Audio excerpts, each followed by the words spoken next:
बिस्मिल्लाहिर्रहमानिर्रहीम, अस्सलाम वालेकुम। कैसे हैं आप लोग? उम्मीद करती हूँ बहुत अच्छे होंगे। आज बना रही हूँ बहुत ही मज़ेदार सी रेसिपी, और ये रेसिपी बनेगी खीरी बोटी की रेसिपी। बकरीद आने वाली है तो हमने कहा चलें कुछ बकरीद के हिसाब से भी कुछ ना कुछ हम लोग बना लेते हैं रेसिपियाँ। तो यहाँ पर मैंने ना खीरी बोटी ली है, खीरी बोटी की रेसिपी बना रही हूँ। और मैंने खीरी लिए आधा किलो, मैंने कसाई से खीरी के पूरा पीस एक आधा किलो का ले लिया था, और लेके उसको अच्छे से वॉश कर लिया, धो लिया, फिर उसके बाद कटिंग कर लिया। घर में ही कटिंग करना है, छोटी छोटी सी बोटियाँ बनानी है ताकि पकने में भी आसानी हो, टाइम भी कम लगे और खाने में भी आसानी हो। तो यहाँ पर हमने सारी बोटियाँ कर ली थी खीरी की। और अब यहाँ पर हमने क्वार्टर कप ऑयल डाला है अपनी देगची में, और उसके बाद हम इसमें डाल दिए ये बोटियाँ, यानी कि खीरी की बोटियाँ डाल दी हमने। अब यहाँ पर हमने क्या करना है, अच्छे से फ्राई करना है। तकरीबन 5 मिनट तक हमने इसको अच्छे से फ्राई करना है ताकि इसमें अच्छा सा टेस्ट आ जाए।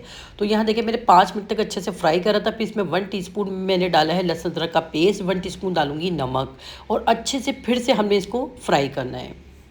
लहसुन अदरक और नमक के साथ हमने अच्छे से फ्राई करना है। और उसके बाद मैं डाल दूँगी इसमें एक बड़े साइज़ की प्याज थी जिसको मैंने मोटा मोटा काट लिया था, वो भी हम इसमें डाल देंगे। फिर प्याज के साथ भी इसको हमने 1 से 2 मिनट के लिए फ्राई करना है ताकि प्याज का जो कच्चापन है वो भी ख़त्म हो जाए। अब यहाँ पर डाल देंगे हम कुछ मसाले। तो यहाँ पर मैं पहले डालूंगी 2 तेज़पात के पत्ते, छोटे छोटे हैं, अगर आपके पास बड़ा हो तो आप एक डाल दीजिएगा। 1 टीस्पून डालूंगी पिसी हुई लाल मिर्च, 1 टीस्पून डालूंगी भर के इसमें मैं पिसा हुआ धनिया, 1/4 टीस्पून डालूंगी हल्दी पाउडर,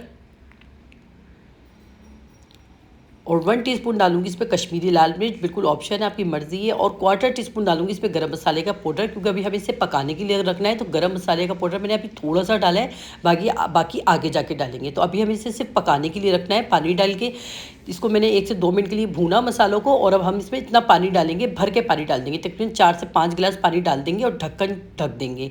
और तकरीबन 15 मिनट हमने इसको तेज़ चूल्हे पर पकाना है, और बाकी के 20-25 मिनट आप लोगों ने इसको आराम से दरमियानी आंच पे पकाना है, ठीक है ना। तो ये आराम से तैयार हो जाएगी तकरीबन 40 से 45 मिनट में। अब यहाँ पर देखिए तकरीबन इसको पकते हुए, हमारी खीरी बोटी को पकते हुए 45 मिनट हो चुके थे। तो यहाँ पर देखिए इसमें थोड़ा सा पानी बाकी है। तो अब हम साथ में क्या करेंगे, इसमें डाल देंगे दही। छोटी प्याली लेंगे तो एक भर के प्याली आ जाएगी, और मेरी प्याली बड़ी थी तो इसलिए आधी प्याली है।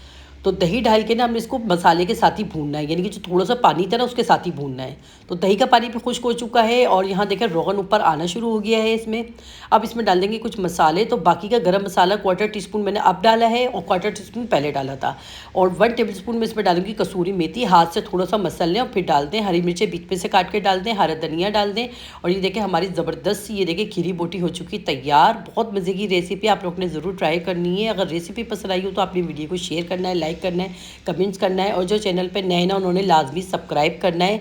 और यहाँ पर देखिए जितना आपको पानी रखना है आप उस हिसाब से इसका पानी रखिएगा, जितना ग्रेवी रखनी है आपने उस हिसाब से ग्रेवी रखिएगा। मैंने थोड़ा सा पानी डाला है, और ढक्कन रख देंगे, और हमारी 1 मिनट के लिए बस ढक्कन ढकेंगे। उसके बाद हमारी ये खीरी बोटी हो चुकी तैयार। बहुत लजीज रेसिपी है, आप लोग ने इस बकरीद पर ये ज़रूर बनाना है, और कमेंट्स बॉक्स में बताना है कि रेसिपी कैसी बनी है। और यहाँ मैं आपको खा के भी बता रही हूँ, इतनी अच्छी बोटियाँ गली थी ना, बहुत अच्छी गल गई थी बोटियाँ। तो आप लोग ने ज़रूर ट्राई करनी है। देखिए कितनी अच्छी गल चुकी है बोटियाँ।